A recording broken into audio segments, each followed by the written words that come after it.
They ruled the greatest empire of the ancient world. Their decisions changed the fate of millions and still echo today in our culture, our politics, and our religions. Today we meet the 10 most powerful Caesars of the Roman Empire, men who shaped history with iron, blood, and ideas that crossed the centuries. Born in 100 BC, Gaius Julius Caesar was not just another Roman aristocrat. He grew up in a republic in crisis, corroded by corrupt senators, ambitious generals, and civil wars that threatened to tear Rome apart. From a young age, he showed uncommon political talent. Aedile, quaestor, praetor, and in 59 BC consul. But his real strength was his ability to speak to the masses. Caesar understood that the Roman people wanted bread, spectacle, and reform, and he offered all three. On the battlefield, his genius shone. Between 58 and 50 BC, he led the conquest of Gaul. 8 years of campaigning, defeating tribes, taking cities, and recording it all in his commentary De Bello Gallico. It's estimated he subdued some 300 tribes and destroyed more than 800 cities. The gold, slaves, and land he sent to Rome made him a hero to the people and a threat to the senatorial elite. Tension peaked in 49 BC when Caesar crossed the Rubicon. Alea jacta est, the die is cast, defying Pompey and the Senate and launching a civil war that changed history. Victory after victory led to his being named Dictator Perpetuo in 44 BC. In office, he reformed laws, reorganized administration, and even remade the calendar, creating the Julian model we still use today. But his relentless ascent bred fear. Senators who saw in him the end of the Republic conspired, and on the Ides of March in 44 BC, Julius Caesar fell beneath the daggers of men he once called friends. Brutus, Cassius, and others believed they had slain a tyrant. In truth, they opened the way to something even larger, the birth of the Roman Empire. After Caesar's death, chaos returned. Out of the turmoil rose Gaius Octavius, only 18 years old, Caesar's grandnephew and adopted heir. Many underestimated him, but he proved cold and calculating. He first joined Mark Antony and Lepidus in the Second Triumvirate, defeating Caesar's assassins at Philippi. But alliances in Rome never lasted. Soon rivalry with Antony became open war. The showdown came in 31 BC at the Battle of Actium. Antony and Cleopatra's fleet on one side, the young Octavian on the other. The victory was crushing. Shortly after, his enemies were dead, and he stood as Rome's absolute master. In 27 BC, the Senate granted him the title Augustus, the Exalted, officially inaugurating the Roman Empire. Augustus did not wish to appear a tyrant. He created the Principate, a republic in appearance. The Senate remained, magistracies continued, but all real power rested in his hands. Princeps of the Senate, tribune, consul, even Pontifex Maximus, no decision escaped him. Militarily, he did something revolutionary. He created a permanent army with 28 professional legions and even established a pension fund to secure the soldiers' loyalty. Economically, he stabilized the currency, funded public works, and remade Rome. As Suetonius wrote, he found a city of brick and left one of marble. His image was carefully crafted. Poets like Virgil and Horace sang his glories, and the imperial cult began with him. More than ruling, Augustus created an ideology. Rome was eternal, and he its guardian. Over 40 years of reign launched the Pax Romana, 2 centuries of relative peace and prosperity. When he died in AD 14, he left a solid empire, a political and military machine able to weather crises and invasions for centuries. Upon Augustus's death in AD 14, rule of the world's vastest empire fell to his stepson, Tiberius Claudius Nero Caesar. Unlike his adoptive father, he lacked charisma, But he had solid military experience and a practical mind. From youth, he had commanded in Germania, the East, and the Balkans. The Senate and people eyed him warily, but Augustus's choice was enough. As emperor, Tiberius proved a meticulous administrator. While many expected new conquests, he preferred to consolidate the borders, strengthening the Rhine and Danube lines to secure Rome for decades. According to Tacitus, he rarely wasted resources on needless wars. Economically, Tiberius may have been the most cautious with public spending, filling the state's coffers with gold and silver reserves to sustain successors.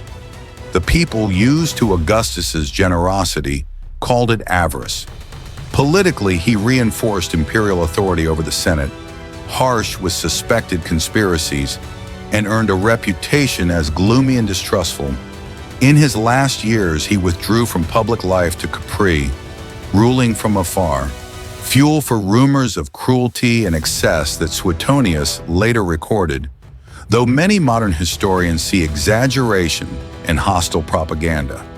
Despite the bad press, Tiberius gave the empire stability and continuity, proving Rome did not depend on a single charismatic man, but on an administrative structure built to endure.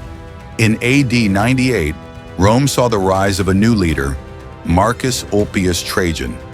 Unlike earlier Caesars, he wasn't from a Roman aristocratic family, but from Hispania, a provincial, signaling that Rome was no longer just a city, but a truly multicultural empire. Trajan had distinguished himself as a soldier before becoming emperor, and brought that warrior spirit to the throne. His first great achievement was the Dacian Wars. King Decebalus had repeatedly defied Rome. Trajan resolved to end it. After two brutal campaigns, AD 101 to 106, Dacia was annexed. Its gold mines became one of the empire's greatest sources of wealth, funding monuments, games, and expansion. Trajan didn't stop in Europe. He turned east against the Parthian Empire, conquering Mesopotamia and reaching the Persian Gulf. For the first and only time, Rome stretched from the Atlantic to the banks of the Tigris. Those territories were lost soon after his death, but they marked the high water mark of Roman ambition. In Rome, he left grand traces: Trajan's Forum, the Basilica Ulpia, and above all, Trajan's Column, its spiral frieze of more than 200 meters narrating his victories as a chronicle in stone. Yet even as a conqueror, he remembered the people. The Alimenta program aided orphans and gave credit to farmers, showing concern beyond borders. His reputation was so great that after his death in AD 117, senators would greet new emperors with the wish, "Be luckier than Augustus and better than Trajan." When Trajan died in 117, he left his successor a vast, rich, but hard-to-control empire. The choice was Publius Aelius Hadrianus. Hadrian, another provincial from Hispania, adopted by Trajan in his final days. Unlike his adoptive uncle, Hadrian didn't dream of new conquests. His vision was clear. Rome's survival depended on consolidating what it already held. His first act was to abandon the Mesopotamian gains that drained men and money. To many, it looked like loss. To Hadrian, it was pragmatism. He knew far-flung territories could not be held without sapping the empire's heart. His policy became fortification and defense. Most famous is Hadrian's Wall in northern Britannia, 117 kilometers of ramparts, towers, forts, and gates, a military barrier and a symbol of how far Rome would go, not a step beyond. He also reformed imperial bureaucracy, created legal councils, and increased governmental efficiency. A cultivated man, he rebuilt the Pantheon, its dome still a marvel, and raised his vast villa at Tivoli. Unlike other emperors, he did not rule from Rome alone. He traveled widely, inspecting legions, works, and governors, gaining a real sense of imperial diversity and reinforcing the throne's authority among provincial peoples. His personal life also left a mark. His relationship with the Greek youth Antinous was so intense that after the latter's tragic death in the Nile, Hadrian deified him, and a rare cult spread from Rome to Egypt for one outside the imperial family. In AD 161, the throne passed to a very different kind of Caesar, Marcus Aurelius Antoninus, born in 121.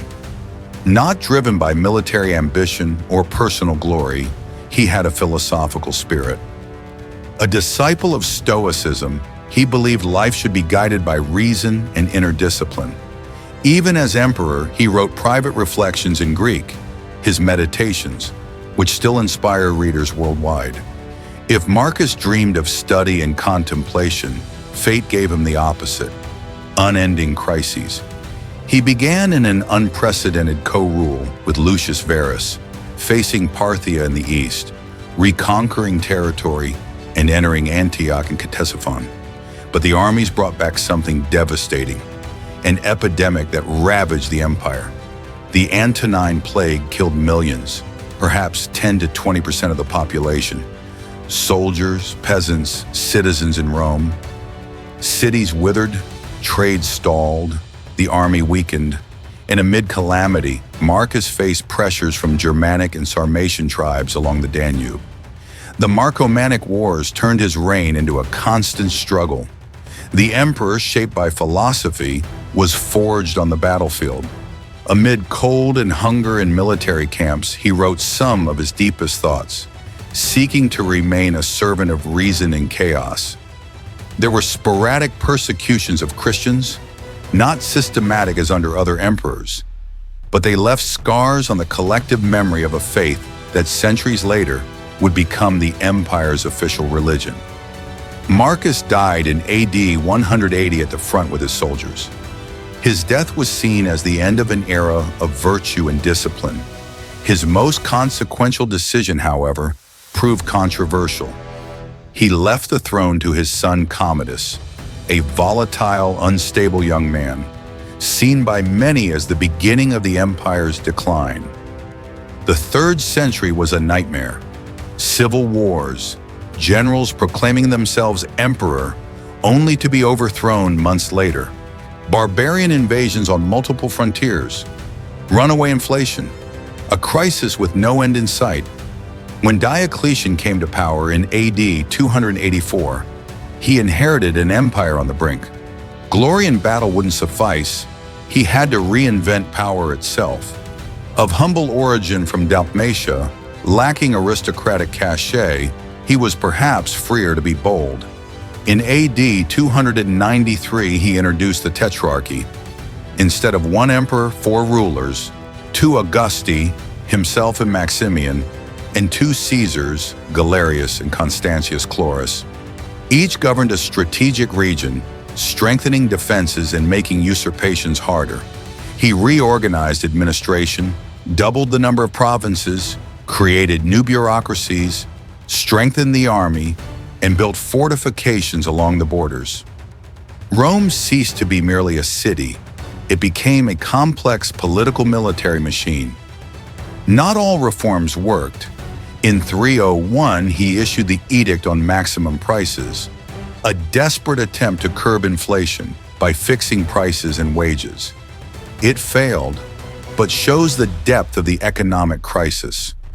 Religiously, he was one of the last staunch defenders of paganism, and in 303 launched the fiercest persecution of Christians in Roman history, ordering churches destroyed and sacrifices to the old gods. Ironically, that final push only strengthened the faith soon to dominate the empire. In 305, exhausted, Diocletian did the unprecedented. He abdicated voluntarily and retired to his palace at Split in today's Croatia, where he tended gardens, the first emperor to leave power by choice. After his abdication, the Tetrarchy unraveled. Civil wars and bloody rivalries shook the empire again. From this turmoil emerged Flavius Valerius Constantine, son of Constantius Chlorus. In AD 306, after his father's death at York in Britannia, his troops proclaimed him Augustus. The road to sole rule was long and violent. The decisive moment came in 312 at the Battle of the Milvian Bridge against Maxentius. According to Eusebius of Caesarea, before the battle he had a vision, a cross in the sky with the words, "In hoc signo vinces." In this sign, conquer. He ordered his soldiers to paint the Christian symbol on their standards. The victory was overwhelming, and Constantine credited Christ. In 313, with Licinius, he issued the Edict of Milan, granting religious freedom throughout the empire. Christianity, once persecuted, now had room to flourish. He went further. In 325, he convened the Council of Nicaea, the Church's first ecumenical council, defining core doctrine and condemning Arianism, Rome's emperor as arbiter of Christian faith. He also remade the map of power. In 330, he founded a new capital, Constantinople, on the site of Byzantium, a new Rome with Senate, fora, palaces, and Christian basilicas. Strategically placed between Europe and Asia, it would ensure the Eastern Empire's survival for over 1,000 years. Economically, he created the solidus, a stable gold coin that became the Mediterranean standard for centuries. He died in 337, baptized on his deathbed, remembered as the emperor who led Rome to embrace Christianity and founded one of history's most enduring cities. In AD 379, after Rome's disastrous defeat at Adrianople, the Eastern Empire lay in ruins. Emperor Valens had fallen to the Goths. Thousands of legionaries lay dead. Into this crisis stepped Theodosius, a seasoned general from Hispania. He rebuilt armies and transformed Rome's relationship with the Germanic peoples. Instead of trying to destroy them, he settled Goths as foederati, military allies granted land for service. It solved the immediate crisis, but sowed future tensions. For the first time, barbarian peoples lived within imperial borders in quasi-autonomous status. Religiously, Theodosius made a world-changing decision. The Edict of Thessalonica, AD 380, declared Nicene Christianity the empire's official faith. Paganism, Rome's ancient identity, faded before the cross. The church ceased to be persecuted and became the heart of imperial power. Theodosius also defeated internal rivals, Maximus in 388 and Eugenius in 394, briefly reuniting the empire under one crown. But his reign wasn't only victories. A famous episode shows his clash with the church. After the massacre of thousands in Thessalonica, AD 390, ordered by him, Bishop Ambrose of Milan forced him to do public penance, Rome's emperor bowing to moral authority for the first time. On his death in 395, he divided the empire between his sons, Honorius in the west, Arcadius in the east, a division that became permanent. The dream of unity ended. Rome would never be one again. By the 6th century, the Western Roman Empire had fallen, but in Constantinople, a flame of power still burned. In 527, Justinian I took the throne, determined to restore Rome's greatness. His bold dream, reconquer the lost provinces and recover Mediterranean unity. With his brilliant general Belisarius, Justinian launched epic campaigns. In 533, he crushed the Vandals in North Africa in a swift war. Then began the long struggle against the Ostrogoths in Italy. Nearly 2 decades of devastation that nonetheless returned the peninsula to Roman rule. Even parts of Hispania were recovered from the Visigoths. For a brief moment, the empire seemed reborn, but at steep cost. Wars drained the treasury and exhausted soldiers. Justinian's greatest legacy, however, may be legal. Determined to systematize centuries of statutes and jurisprudence, he ordered the Corpus Juris Civilis, a monumental compilation that became the foundation of civil law across much of the world. He left his mark on architecture too. After the bloody Nika revolt of 532 nearly cost him his throne, he rebuilt Constantinople on a monumental scale. At its heart rose Hagia Sophia, masterpiece of Byzantine engineering, its immense dome seeming to float in air. More than a church, a fusion of imperial power and Christian faith in stone and light. Yet his reign was not all glory. In 541, the Justinianic plague, likely bubonic, ravaged the empire. Millions died, cities emptied, the economy collapsed. The dream of restoration faded before harsh reality. Justinian died in 565, leaving a still vast but exhausted empire. His vision of a universal Rome did not endure, but his legal and architectural achievements immortalized him, the last emperor to dream of recreating Rome entire. From the battlefields of Gaul to the walls of Constantinople, these Caesars were not merely rulers. They were architects of the world we inhabit even now. In your view, which of these emperors was truly the most powerful in Rome's history? Tell me in the comments. Let's debate it. If you enjoyed this video, subscribe for more like it, turn on notifications, and share it with someone who loves history. And as always, may Mars guide you in battle.